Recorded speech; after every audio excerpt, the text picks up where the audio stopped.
பைரவர்னா ஏதோ பயந்துகிட்டு அப்பா அவர் ரொம்ப ஆக்ரோஷமானவர், அவர் அழிக்கிறதுக்காக வந்தவர் அப்படிலாம் நினைச்சிட்டு இல்லாம நம் வாழ்க்கையின் வேண்டும் என்கின்ற நலன்களை நமக்கு தரக்கூடியவர் இந்த மகா கால பைரவர்.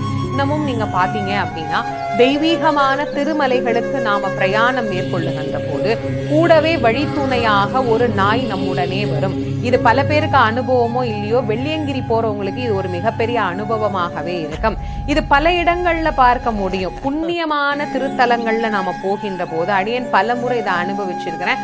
அந்த இடத்துக்கும் நாய்க்கும் சம்பந்தமே கூட இருக்காது, ஆனா ஒரு நாய் கூடவே வரும். வெள்ளியங்கிரி போய் வந்த பல பேர்கிட்ட கேட்டு பாருங்க, அந்த நாய் எங்கிருந்து வரும்னு தெரியாது. மலை ஏறும் போதும் கூடயே வரும், இறங்கும் போதும் கூடயே வரும். ஆனா ஒரு கட்டத்துக்கு மேல ஒரு இடத்துக்கு தகுந்த அந்த இறங்குற இடம் வந்த உடனே பாத்தீங்கன்னா அந்த நாய் காணாம போயிடும். இன்றைக்கும் பல பேருக்கு அனுபவமாக அந்த பைரவரின் தரிசனம் கிடைத்து கொண்டிருக்கிறது.